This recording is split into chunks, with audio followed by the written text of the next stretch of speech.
Hello दोस्तों, आज की इस वीडियो में हम डिस्कस करेंगे एल्डिहाइड और कीटोन से कुछ multiple choice questions.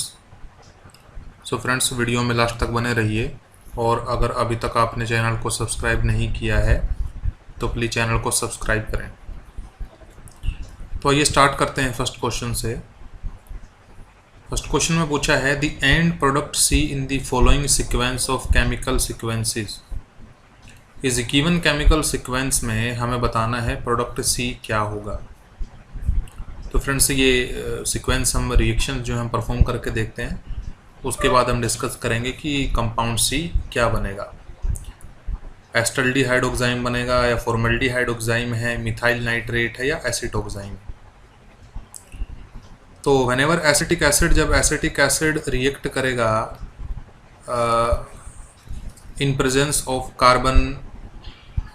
Calcium carbonate, जो कैल्शियम कार्बोनेट की प्रेजेंस में एसिटिक एसिड रिएक्ट करता है, तो यहाँ से हमें एसिटिक एसिड का साल्ट मिलेगा, calcium salt of acetic acid.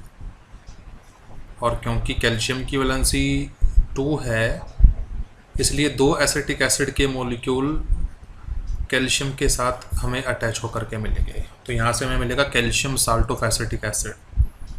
So this is our compound A, ये हमारा कंपाउंड ए है।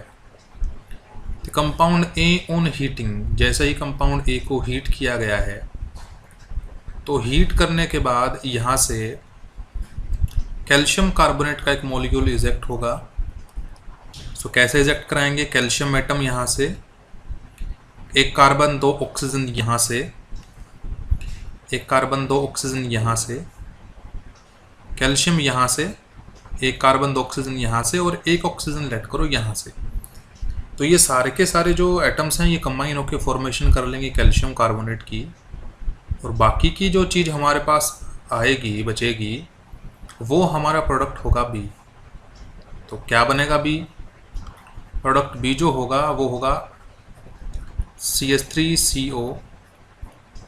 CH3CO, यहाँ से ऑक्सीजन जा चुका, ये कैल्शियम जा चुका और यहाँ से COO जा चुका। तो क्या बचा? CH3। तो बनने वाला प्रोडक्ट बी क्या बना? CH3CO, CH3 that is acetone, ये हमारा प्रोडक्ट आया बी। फर्दर जब इस बी को रिएक्ट करवाया गया NH2OH यानी हाइड्रोक्सिल अमीन के साथ, तो हमारा प्रोडक्ट बना है सी। फ्रेंड, जैसे ही हम इसको NH2OH के साथ ट्रीट कराएंगे, NH2OH एक अमोनिया का डेरिवेटिव है, हाइड्रोक्सी डेरिवेटिव है अमोनिया का, और जैसे ही वो किसी एल्डिहाइड या कीटोन के साथ ट्रीट करता है या रिएक्ट करता है, नाइट्रोजन के साथ प्रेजेंट ये हाइड्रोजन एटम और उस एल्डिहाइड और कीटोन का वो ऑक्सीजन एटम दोनों मिलकर फॉर्म करते हैं वाटर मॉलिक्यूल। तो जैसे ही ये दोनों आपस में रिएक्ट करेंगे, यहाँ से वाटर मॉलिक्यूल इजेक्ट होगा और जो चीज़ बचेगी वो कुछ ऐसा होगा। हमारे पास CH3 एज इट इज़ है, C एज इट इज़ है, दूसरा CH3 भी एज इट इज़ है। जस्ट ये ऑक्सीजन हट करके उसकी जगह नाइट्रोजन अटैच हो जाएगा और नाइट्रोजन के साथ में ये OH ग्रुप प्रेजेंट है। तो फ्रेंड, ये जो ऑक्साइम है ये हमारा फाइनल प्रोडक्ट है, यही हमारा कंपाउंड सी है। क्योंकि ये जो ऑक्साइम है ये एसीटोन से बना है, इसलिए इसको बोलेंगे एसिटोऑक्साइम। सो ऑप्शन डी हमारा करेक्ट ऑप्शन है। क्वेश्चन नंबर 2 पूछा गया है कि इस गिवन कीटोन को, या कहूँ कि अनसैचुरेटेड कीटोन को, अगर हमें ऑक्सीडाइज करके बनाना है अनसैचुरेटेड कार्बोक्सिलिक एसिड, तो इनमें से कौन सा कंपाउंड या कौन सा रिएजेंट हम यूज़ करेंगे। फ्रेंड्स, जैसा कि हम देख पा रहे हैं कि जो डबल बॉन्ड पहले से उस कीटोन में प्रेजेंट था, वो double bond as it is उस कार्बोक्सिलिक एसिड में भी प्रेजेंट है, यानी डबल बॉन्ड को ऑक्सीडाइज नहीं किया गया है, सिर्फ और सिर्फ कीटोन ग्रुप को ऑक्सीडाइज करके कार्बोक्सिलिक एसिड ग्रुप बनाया है। फ्रेंड्स, ऐसा सिर्फ और सिर्फ इन चारों रिएजेंट्स में से एक ही कर सकता है, वो है आपका NaOI, सोडियम हाइपोआयोडाइड, जो कि आयोडोफॉर्म रिएक्शन के दौरान इस CH3 ग्रुप को, इस CH3CO ग्रुप को, इस ग्रुप को, ठीक है, CH3 ग्रुप को तो कन्वर्ट कर देगा। The CH3 group will be converted into CHI3, ये तो आयोडो फॉर्म में कन्वर्ट हो जाता है, और बाकी का जो ग्रुप बचेगा चाहे उसमें डबल बॉन्ड हो या ना हो, वो group as it is convert होकर क्या बना लेगा, कार्बोक्सिलिक एसिड। तो हम कह सकते हैं कि CH3 ग्रुप को यानी मिथाइल ग्रुप को कन्वर्ट कर दिया गया CHI3 में, और बाकी का जो ग्रुप बचा उसको कन्वर्ट कर दिया कार्बोक्सिलिक एसिड में। बाकी जितने भी रिएजेंट यहाँ प्रेजेंट हैं वो सिर्फ और सिर्फ कीटोन को ऑक्सीडाइज करने के साथ साथ सिर्फ कीटोन को ही ऑक्सीडाइज नहीं करेंगे, बल्कि डबल बॉन्ड को भी वहाँ से रिमूव कर देंगे। इसलिए यहाँ NaOI सोडियम हाइपो आयोडाइड, या अगर आपको किसी एग्ज़ाम में मिल जाए NaOH सोडियम हाइड्रोक्साइड प्लस में आयोडीन, इन दोनों का मिक्सचर, ये भी आपका आयोडोफॉर्म टेस्ट, यानी इन दोनों के रिएक्शन से ही एक्चुअली NaOI बनता है। तो NaOI दिया गया हो या NaOH प्लस I2 दिया गया हो, वो इस टाइप के कन्वर्जन को करने के लिए इस्तेमाल होगा। क्वेश्चन नंबर 3 पूछा, iodoform test is not given by, इनमें से कौन सा कंपाउंड आयोडोफॉर्म टेस्ट नहीं देगा। दोस्तों सबसे पहले आपको पता होना चाहिए आयोडोफॉर्म टेस्ट शो करने के लिए क्या कंडीशन नेसेसरी है। कंडीशन नेसेसरी है कि या तो वो कंपाउंड मिथाइल एल्डिहाइड हो या वो कीटोन हो। Either the compound will be या मस्ट बी मिथाइल एल्डिहाइड और methyl ketone. Compound methyl aldehyde या मिथाइल कीटोन है तो वो आयोडोफॉर्म टेस्ट शो करेगा, अदरवाइज नहीं। तो हम एक एक करके इन सभी कंपाउंड्स के स्ट्रक्चर ड्रॉ करेंगे और पता लगाएंगे क्या वो मिथाइल एल्डिहाइड या कीटोन है। अगर हैं तो वो आयोडोफॉर्म टेस्ट देंगे, अदरवाइज नहीं। तो हम बात करते हैं पेंटेन 2 की या 2 पेंटेनोन की, जिसमें 5 कार्बन एटम हैं और सेकंड कार्बन एटम पर हमारे पास में कीटोन ग्रुप प्रेजेंट है। तो ये कंपाउंड कुछ ऐसा है, और इस कंपाउंड में आप देख पा रहे हो कि ये कंपाउंड एक मिथाइल कीटोन है, क्योंकि कीटोन ग्रुप के साथ में मिथाइल ग्रुप प्रेजेंट है। तो ये इस टेस्ट को शो करेगा। अगर हम बात करेंगे 3 पेंटेनोन की, तो 3 पेंटेनोन में थर्ड कार्बन एटम पर हमें कीटोन ग्रुप मिलेगा और उसके दोनों तरफ प्रेजेंट होंगे इथाइल ग्रुप। तो कीटोन ग्रुप के इधर भी ये जो ग्रुप प्रेजेंट है ये इथाइल है और ये ग्रुप भी इथाइल है, जबकि आयोडोफॉर्म टेस्ट शो करने के लिए हमें चाहिए मिथाइल एल्डिहाइड या methyl ketone. So friends option B यानी पेंटेन 3 ऑन या pentane 3 pentanone iodoform test show नहीं करेगा अभी तक। इथेनॉल की अगर बात की जाए तो इथेनॉल है CH3CHO, यानी ये एक मिथाइल एल्डिहाइड है। और फ्रेंड ऑप्शन डी में इथेनॉल है। अल्कोहल अगर आयोडोफॉर्म टेस्ट शो करेगा तो उसके लिए नेसेसरी कंडीशन है उसके पास में CH3CHOH ग्रुप प्रेजेंट होना चाहिए। अगर उसके पास में CH3CHOH ग्रुप प्रेजेंट है तो वो आयोडोफॉर्म टेस्ट शो करता है। तो इथेनॉल के अंदर अगर हम स्ट्रक्चर ड्रॉ करते हैं तो हमें मिलता है CH3CH2OH। तो ये हम देख पा रहे हैं कि यहाँ हमें CH3CHOH ग्रुप मिला, यानी ये भी आयोडोफॉर्म टेस्ट शो करेगा। सो ऑप्शन बी वो कंपाउंड है, यानी पेंटेन 3 ऑन या pentanone 3 pentanone iodoform test show नहीं करेगा। क्वेश्चन नंबर 4 पूछा है कि इस ट्रांसफॉर्मेशन को परफॉर्म करने के लिए कौन सा रिएजेंट अप्रोप्रिएट है। फ्रेंड्स कंपाउंड में हम देख पा रहे हैं कि ये कंपाउंड कीटोन है और कीटोन से इसको बनाया गया है, यानी कीटोन ग्रुप को कंप्लीट करके हटा करके रिड्यूस करके उसको एल्केन में कन्वर्ट किया गया है। फ्रेंड ऐसा काम यानी डायरेक्टली कीटोन को कन्वर्ट करना एल्केन के अंदर, ये या तो हम क्लीमंसन रिएक्शन के अकॉर्डिंग, क्लीमंसन रिडक्शन आप कह सकते हो, क्लीमंसन रिडक्शन के अंदर परफॉर्म करते हैं, या हम परफॉर्म करते हैं वुल्फ किश्नर रिडक्शन के अंदर, या तो वुल्फ किश्नर रिडक्शन के अंदर या फिर क्लीमंसन रिडक्शन के अंदर डायरेक्टली हम गिवन कीटोन या एल्डिहाइड को कन्वर्ट करते हैं एल्केन में हाइड्रोकार्बन में। तो ये आपको जो जिंक अमलगम जिंक HgHCl दिया है ये आपका क्लीमंसन रिडक्शन की रिएक्शन है, उसका रिएजेंट है, क्लीमंसन रिएजेंट कह सकते हैं। और जो हाइड्रोजन के साथ में बेसिक सॉल्यूशन दिया है ये वुल्फ किश्नर रिएक्शन की जो है रिएजेंट्स हैं। तो इन दोनों में से ही हम किसी भी रिएजेंट का इस्तेमाल कर सकते हैं, लेकिन पूछा है कि इस ट्रांसफॉर्मेशन के लिए सबसे ज़्यादा अप्रोप्रिएट क्या रहेगा। तो फ्रेंड्स ऑप्शन बी है, क्योंकि जिंक अमलगम HCl इस OH ग्रुप को भी सब्स्टिट्यूट करेगा क्लोरीन से, ये जो HCl प्रेजेंट है ये HCl OH ग्रुप के साथ में रिएक्ट करके वाटर मॉलिक्यूल फॉर्म करेगा और Cl ग्रुप को सब्स्टिट्यूट करेगा। तो अल्टीमेटली अगर मैं जिंक HgHCl का यूज़ करूँगा तो ये ग्रुप तो इस ग्रुप में कन्वर्ट हो ही जाएगा, यानी कीटोन ग्रुप तो एल्केन में बन ही जाएगा, साथ ही साथ OH ग्रुप को Cl से रिप्लेस होना पड़ेगा। लेकिन गिवन प्रोडक्ट में हमारे पास रिप्लेसमेंट नहीं हुआ है, OH जैसा पहले था ऐसा कैसा है अभी है। इसका मतलब है कि क्लीमनसन रिडक्शन के अकॉर्डिंग ये रिएक्शन परफॉर्म नहीं की गई है, तो वोल्फ किचनर रिएक्शन इसका आंसर होगा। क्वेश्चन नंबर 5, गिवन कंपाउंड में हमें मर्क्यूरिक साल्ट है, साथ में हमें हाइड्रोलिसिस परफॉर्म करनी है और उससे प्रोडक्ट बना है, ये बताना है ये क्या है। तो फ्रेंड हाइड्रोलिसिस के दौरान एल्काइन के अंदर हाइड्रोलिसिस के दौरान सबसे पहले वाटर मॉलिक्यूल का एडिशन होगा जो कि मार्कोवनिकोव रूल फॉलो करेगा। लेकिन मार्कोवनिकोव रूल फॉलो करने के लिए हमारे पास में ट्रिपल बॉन्ड या डबल बॉन्ड कार्बन पर हाइड्रोजन होने चाहिए, उनसे हम देखते हैं कि अटैकिंग रिएजेंट का, यानी फिलहाल तो अटैकिंग रिएजेंट वाटर ही है, वही ऐड होगा इसके अंदर। तो H पॉजिटिव आयन उस कार्बन पर आकर के ऐड होगा जहाँ ज़्यादा हाइड्रोजन मिलते हैं, लेकिन फिलहाल ट्रिपल बॉन्डेड कार्बन्स पे तो कोई हाइड्रोजन है ही नहीं। तो यहाँ हमें कार्बोकैटायन की स्टेबिलिटी चेक करनी है। अगर H पॉजिटिव आयन अटैक करता है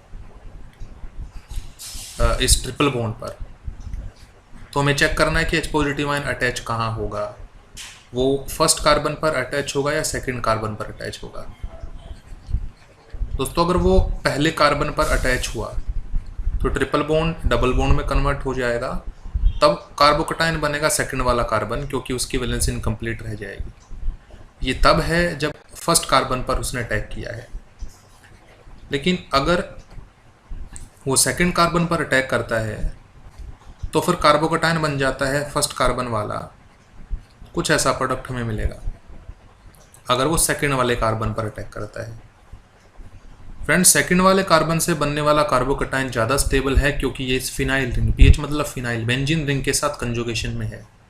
सो कंजुगेशन में होने की वजह से सेकंड स्टेप से बनने वाला जो कार्बोकैटायन है वो ज़्यादा स्टेबल है, इसलिए इसी कार्बोकैटायन की फॉर्मेशन होगी। सो हाइड्रोजन जो है यानी H पॉजिटिव जो आयन है वो सेकंड वाले कार्बन पर अटैच होगा, तो OH नेगेटिव आयन फर्स्ट वाले कार्बन पर अटैच होगा। तो अल्टीमेटली यहाँ से हमें जो प्रोडक्ट मिलेगा वो ये होगा PHC, इसके पास आ जाएगा OH, double bond as it is है, ये बन चुका है CH और उसके पास आ चुका है CH3। नाउ जो Hg2 पॉजिटिव आयन है, जो मर्क्यूरिक साल्ट है, वो यहाँ टोटोमेरिज्म परफॉर्म कराएगा। और टोटोमेरिज्म के अंदर हम माइग्रेशन देखते हैं, हाइड्रोजन की शिफ्टिंग देखते हैं फर्स्ट पोजीशन से सेकंड पोजीशन पे। तो फर्स्ट पोजीशन ये है, सेकंड पोजीशन ये, थर्ड पोजीशन ये। फर्स्ट पोजीशन से हाइड्रोजन थर्ड पोजीशन पे और थर्ड पोजीशन से डबल बॉन्ड फर्स्ट पोजीशन पे आएगा। तो अल्टीमेटली जो प्रोडक्ट बनेगा PH फिनाइल रिंग है, कार्बन है, यहाँ डबल बॉन्ड ऑक्सीजन रह जाएगा, वहाँ CH से बन जाएगा CH2, CH3 पहले था ही, यानी हमारा जो प्रोडक्ट है उसमें फिनाइल रिंग बेंजीन रिंग के एडजेसेंट CO होना चाहिए, फिर मिलना चाहिए CH2 CH3 जो कि ऑप्शन नंबर 1 में है। फिनाइल रिंग के एडजेसेंट CO है, फिर हमारे पास CH2 CH3। Question number 6, the smallest ketone and its next homolog are reacted with hydroxyl amine to form oxime. सबसे छोटा कीटोन और उसका नया उससे अगला होमोलॉग को ट्रीट किया गया है हाइड्रोक्सिल अमीन के साथ और ऑक्साइन बनाए गए हैं। हमें बताने उनके बारे में क्या उनके बारे में इन्फॉर्मेशन देनी है कि वहाँ से 2 अलग अलग ऑक्साइन बनेंगे या 3 बनेंगे, 2 ऑक्साइन ऑप्टिकली एक्टिव होंगे या सभी ऑप्टिकली एक्टिव होंगे। तो दोस्तों सबसे पहली बात है, सबसे स्मॉलेस्ट कीटोन हमारा है एसीटोन। ठीक है, एसीटोन है।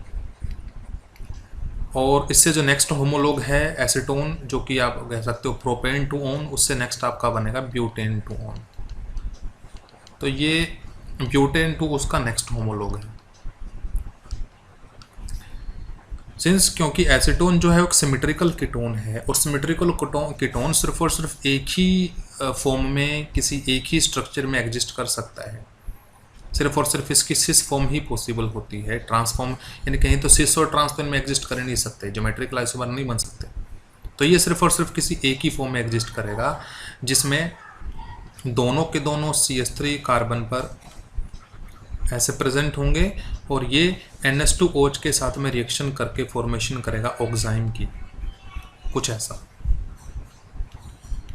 तो क्योंकि ज्योमेट्रिकल आइसोमेरिज्म शो करने के लिए कार्बन एटम्स पर या सिंपली जिन एटम्स की रोटेशन हिंडर हो चुकी है, जिन एटम्स के बीच में रोटेशन पॉसिबल नहीं है, जैसे यहाँ कार्बन और नाइट्रोजन के बीच में पाई बॉन्ड आने की वजह से रोटेशन पॉसिबल नहीं है, उन पर मिलने वाले दोनों ग्रुप डिफरेंट होने चाहिए। यानी कार्बन पे प्रेजेंट भी दोनों ग्रुप डिफरेंट होने चाहिए और नाइट्रोजन पर प्रेजेंट दोनों ग्रुप डिफरेंट होने चाहिए, जो कि यहाँ नहीं है। कार्बन पर दोनों ग्रुप मिथाइल हैं, सो ये सिर्फ एक ही फॉर्म में एग्जिस्ट करेगा।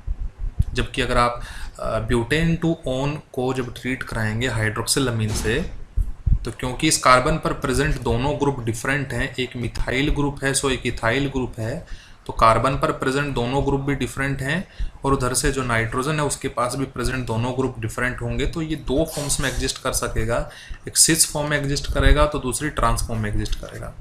तो टोटल अगर देखे जाएँ तो हमें यहाँ से 3 जो हैं अलग अलग ऑक्साइम मिलेंगे। 2 ऑक्साइम हमें मिलेंगे ब्यूटेन टू ओन से सिस और ट्रांसफॉर्म में, और 1 ऑक्साइम हमें मिलेगा एसीटोन से।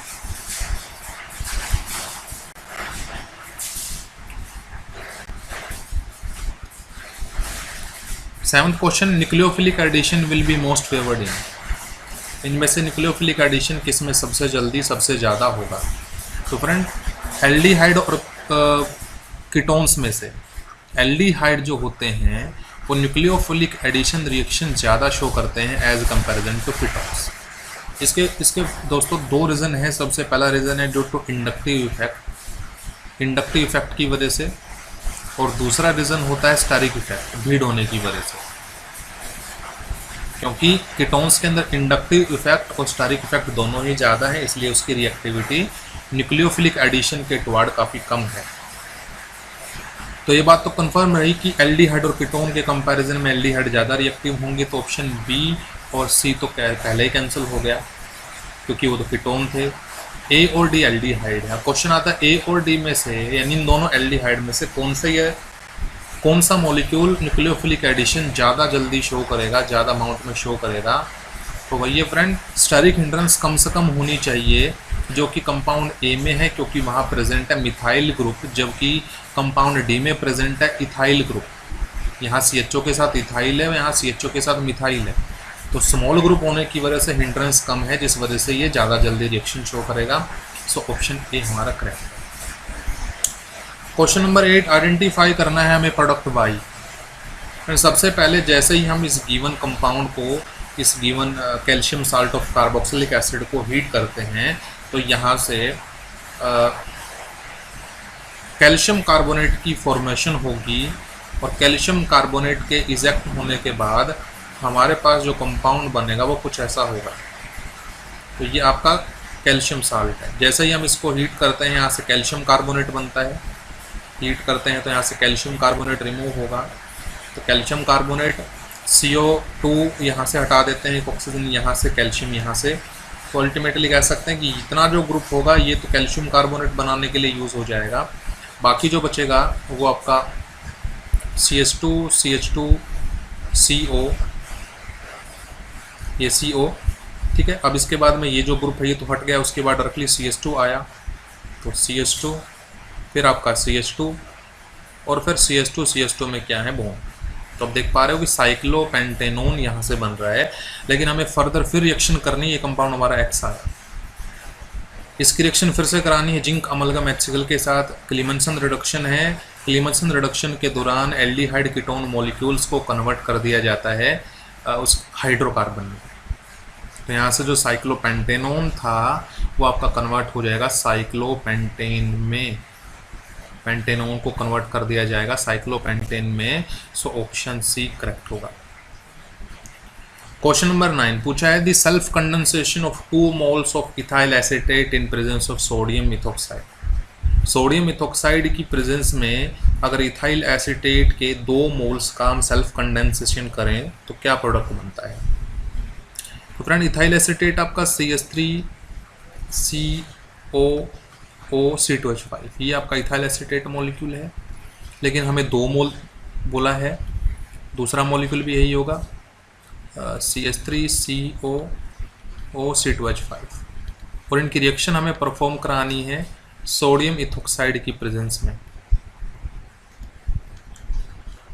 तो फ्रेंड होगा क्या, ये नेम्ड रिएक्शन है, यहाँ से दोनों मॉलिक्यूल्स में से सेकंड मॉलिक्यूल, ये जो सेकंड मॉलिक्यूल है, इस मॉलिक्यूल में से एक अल्फा हाइड्रोजन, यहाँ से अल्फा हाइड्रोजन, 3 हाइड्रोजन इसके पास अल्फा हाइड्रोजन है, उसमें से एक अल्फा हाइड्रोजन C2H5O ग्रुप के साथ रिएक्ट करके प्रोड्यूस करता है C2H5OH, और बाकी की जो ग्रुप्स बच गए वो अटैच हो जाते हैं।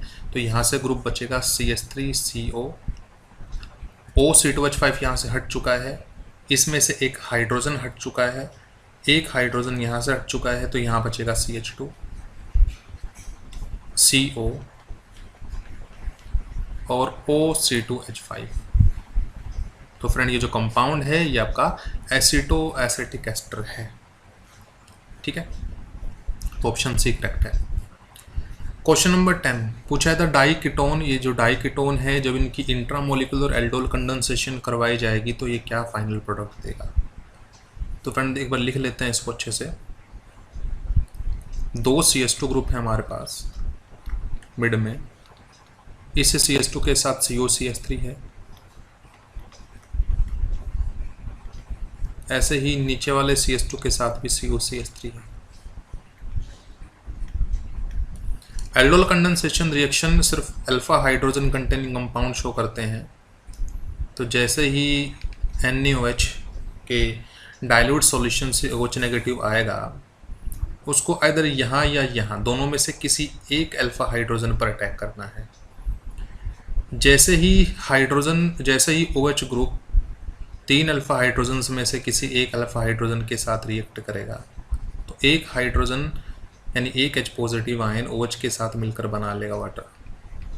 जो ग्रुप हमारे पास बचेगा, जो इनोलेट आयन हमारे पास बनेगा, वो कुछ ऐसा होगा, यहाँ COH है, यहाँ बचेगा CH2 नेगेटिव। फर्दर ऑक्सीजन की इलेक्ट्रोनेगेटिविटी हाइयर की वजह से इलेक्ट्रॉन क्लाउड ऊपर की तरफ शिफ्ट होगा, तो कार्बन पॉजिटिव होगा, और फिर ये कार्बन जो नेगेटिव हो चुका था ये उस पर अटैक करता है। नेक्स्ट स्टेप में ऑक्सीजन नेगेटिव हो चुका है, O नेगेटिव हो चुका है, उसके साथ CH3 प्रेजेंट है, इधर CH2 है, CH2 के साथ CO है, और CO के साथ जो CH2 था अब उसका बॉन्ड बन चुका है इस कार्बन के साथ। तो हम देख पा रहे हैं हमारे पास एक 5 मेंबर की रिंग मिली। फर्दर जब इसकी हाइड्रोलिसिस की जाएगी तो ये जो O नेगेटिव है ये कन्वर्ट हो जाएगा OH में। तो फ्रेंड अब तक ये एल्डोल बन चुका है, हमारे पास में कीटोन ग्रुप प्रेजेंट है और अल्कोहल ग्रुप प्रेजेंट है, तो ये एल्डोल बन चुका है। हम इसका कंडेंसेशन करना है, तो कंडेंसेशन के दौरान हम यहाँ से वाटर मॉलिक्यूल रिमूव करते हैं, OH ग्रुप यहाँ से और एक हाइड्रोजन एटम यहाँ से, OH ऊपर वाले ग्रुप से तो हाइड्रोजन एटम नीचे वाले ग्रुप से हम रिमूव करेंगे, वाटर मॉलिक्यूल रिमूव होगा, और ऐसा होते ही इन दोनों कार्बन एटम्स की वैलेंसी इनकम्प्लीट हो जाएगी, जिसको कंप्लीट करने के लिए यहाँ आएगा मल्टीपल बॉन्ड यानी डबल बॉन्ड। तो बनने वाला जो प्रोडक्ट आएगा वो कुछ ऐसा है कि 5 कार्बन की चेन है और 5 कार्बन की चेन में हमारे पास एक डबल बॉन्ड है, डबल बॉन्ड के अगले कार्बन पर डबल बॉन्ड ऑक्सीजन यानी कीटोन ग्रुप प्रेजेंट है और एक CH3 है। तो जैसा कि आप ऑप्शन डी में देख पा रहे हैं कि हमारे पास 5 मेंबर की रिंग है, उसमें कीटोन ग्रुप है, कीटोन ग्रुप के नेक्स्ट कार्बन पर, कीटोन ग्रुप से नेक्स्ट कार्बन पर डबल बॉन्ड है और डबल बॉन्ड वाले कार्बन पर ही CH3 है। तो ऑप्शन डी हमारा करेक्ट ऑप्शन है। नेक्स्ट क्वेश्चन है, पूछा है which of the following on treatment with 50% NaOH aqueous NaOH के साथ ट्रीटमेंट बताया है, yield the corresponding alcohol and the acid. तो फ्रेंड्स 50% एक्वस NaOH के साथ जो ट्रीटमेंट किया जाता है अल्कोहल और एसिड प्रोड्यूस करने के लिए, तो ये रिएक्शन आपकी कैनिज़ारो रिएक्शन होती है, और कैनिज़ारो रिएक्शन सिर्फ वही मॉलिक्यूल्स शो करते हैं जिनके पास अल्फा हाइड्रोजन नहीं होता। तो अगर हम बात करें तो ये आपका फंक्शनल ग्रुप है। फंक्शनल ग्रुप से नेक्स्ट कार्बन अल्फा कार्बन है और उसके पास जितने भी हाइड्रोजन प्रेजेंट है वो अल्फा हाइड्रोजन है। सो ये मॉलिक्यूल अल्फा हाइड्रोजन कंटेन करता है, ये रिएक्शन शो नहीं करेगा। इसमें भी ये हमारा फंक्शनल ग्रुप है। फंक्शनल ग्रुप के बाद ये अल्फा कार्बन है, अल्फा कार्बन पे हाइड्रोजन भी है, सो ये भी रिएक्शन शो नहीं करेगा। ये कंपाउंड ये फंक्शनल ग्रुप है और उससे नेक्स्ट कार्बन बेंजीन है। बेंजीन में प्रेजेंट एक कार्बन है। ये कुछ ऐसा है कि ये फंक्शनल ग्रुप है और ये वो नेक्स्ट कार्बन है। तो क्योंकि फ्रेंड्स बेंजीन पर हर एक कार्बन पर एक हाइड्रोजन प्रेजेंट होता है और उस हाइड्रोजन को पहले ही हम सब्स्टिट्यूट कर हटा चुके हैं CHO से, तो इस कार्बन पर अब फिलहाल कोई हाइड्रोजन एटम प्रेजेंट नहीं होगा। अगर हाइड्रोजन एटम प्रेजेंट नहीं होगा तो ये अल्फा हाइड्रोजन कंटेन नहीं करता। अगर नहीं करता तो फिर कैनिजारो रिएक्शन जरूर शो करेगा। सो ऑप्शन सी करेक्ट है, क्योंकि ऑप्शन डी के अंदर भी हमारे पास अल्फा हाइड्रोजन है।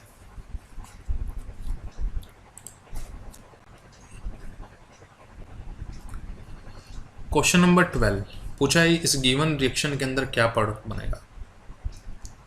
कंसंट्रेटेड NaOH सॉल्यूशन है और गिवन कंपाउंड में अल्फा हाइड्रोजन नहीं है। सो फ्रेंड अभी अभी हमने डिस्कस किया कि ये जो रिएक्शन है ये कैनिजारो रिएक्शन है।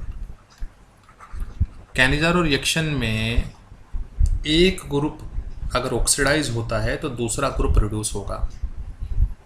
तो अगर हम दोनों CHO ग्रुप में से किसी एक ग्रुप को रिड्यूस कर देते हैं, अगर ऊपर वाले ग्रुप को हम रिड्यूस कर देते हैं, रिड्यूस करके अगर इसको अल्कोहल बना देते हैं, तो नीचे वाले ग्रुप को हमें ऑक्सीडाइज करना पड़ेगा और सोडियम हाइड्रोक्साइड की प्रेजेंस में वो sodium salt of carboxylic acid बनेगा। लेकिन सेकंड स्टेप में यहाँ हाइड्रोलिसिस भी दिखाई है, यहाँ एसिडिक हाइड्रोलिसिस दिखाई है। एसिडिक हाइड्रोलिसिस के बाद में ये कंपाउंड सोडियम साल्ट से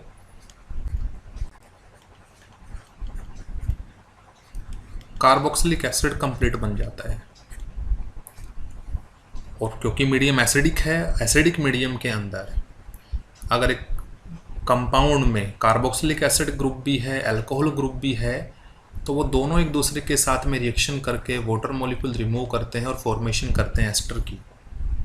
तो OH ग्रुप कार्बोक्सिलिक एसिड से और H ग्रुप अल्कोहल ग्रुप से हट करके जो ग्रुप हमारे पास बचने वाला है या जो कंपाउंड हमारे पास बचने वाला है वो कंपाउंड कुछ ऐसा होगा।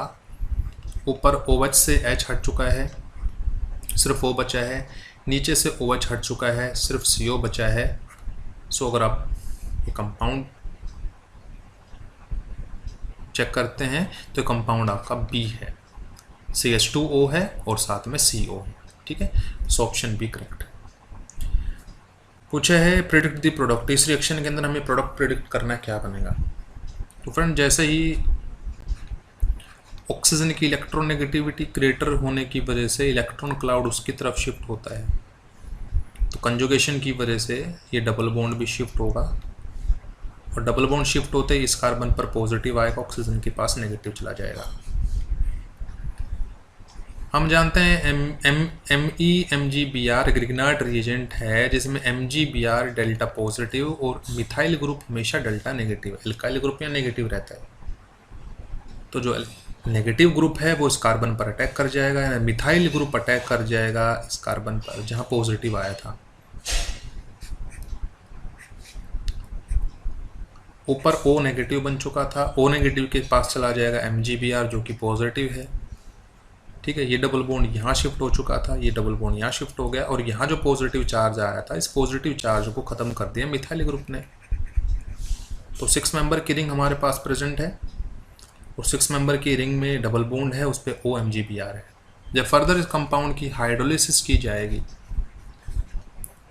इस कंपाउंड की जब हाइड्रोलिसिस की जाएगी तो यहाँ से MGBr को सब्स्टिट्यूट कर लेगा H पॉजिटिव। वही साइक्लोहेक्सेन है हमारे पास में, 6 मेंबर रिंग है, उस पे जो OMGBr था वो कन्वर्ट हो चुका है OH में। यहाँ प्रेजेंट है OH ग्रुप, उसके साथ डबल बॉन्ड और यहाँ प्रेजेंट है मिथाइल।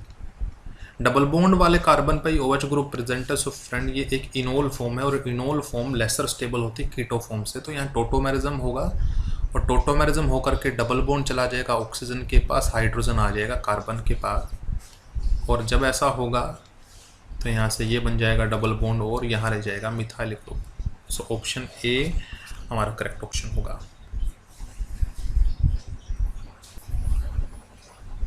क्वेश्चन नंबर 14 पूछा है कैनिजारो रिएक्शन। कैनिजारो रिएक्शन में जिसमें एक बेंजल्डिहाइड मॉलिक्यूल एक बार रिड्यूस होता है, बनाता है बेंजाइल अल्कोहल, और अगली बार ऑक्सीडाइज होकर बनाता है सोडियम एंजुएट।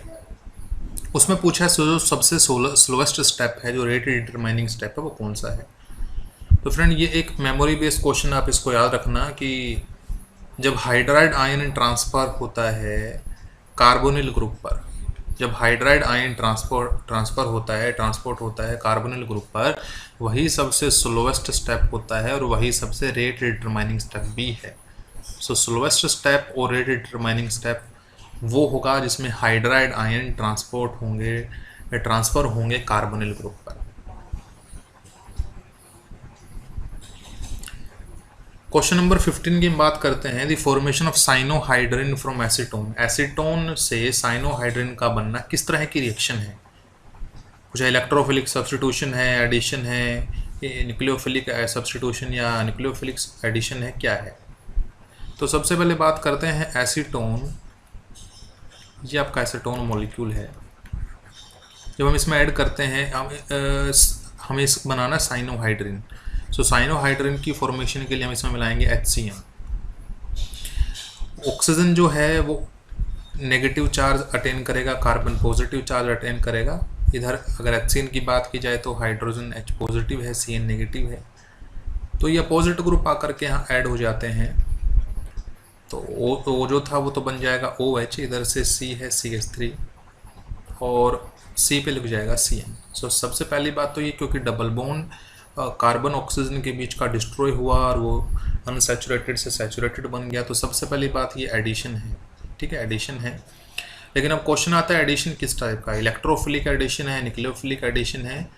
तो यहाँ सबसे जो ज़रूरी बात है वो क्या है कि जब कभी भी कार्बन और ऑक्सीजन के बीच, खास करके कार्बन और ऑक्सीजन के बीच जब कभी भी अनसिमेट्रिकल सिस्टम बनता है, अनसिमेट्रिकल सिस्टम का मतलब है इसमें इलेक्ट्रॉन क्लाउड दोनों एटम्स के बीच में इक्वली डिस्ट्रीब्यूट ना होकर किसी एक एटम की तरफ ज़्यादा लीन करेगा, ऐसे केस में nucleophilic addition reaction take part करता है। लेकिन अगर हम यहाँ एल्कीन लेते हैं जिसमें कार्बन एटम्स के बीच में इलेक्ट्रॉन क्लाउड सिमेट्रिकली प्रेजेंट था, और अगर हम इसमें एडिशन करते हाइड्रोजन साइनाइड HCl की, तो फिर हम यहाँ बोलते कि ये एक इलेक्ट्रोफिलिक एडिशन रिएक्शन है, क्योंकि इलेक्ट्रॉन क्लाउड सिमेट्रिकल है, लेकिन कार्बन ऑक्सीजन की इलेक्ट्रोनेगेटिविटी में डिफरेंस होने के कारण इन दोनों के बीच में जो इलेक्ट्रॉन क्लाउड है वो स्फेरिकल सिमेट्रिकल नहीं है, वो ऑक्सीजन की टुवार्ड थोड़ा ज़्यादा प्रेजेंट है, थोड़ा ज़्यादा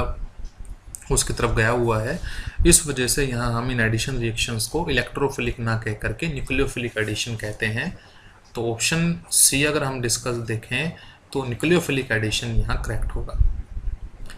फ्रेंड्स, आज की वीडियो में बस इतना ही। अगर आपको ये वीडियो अच्छी लगे तो प्लीज़ लाइक शेयर सब्सक्राइब कीजिएगा। Thank you.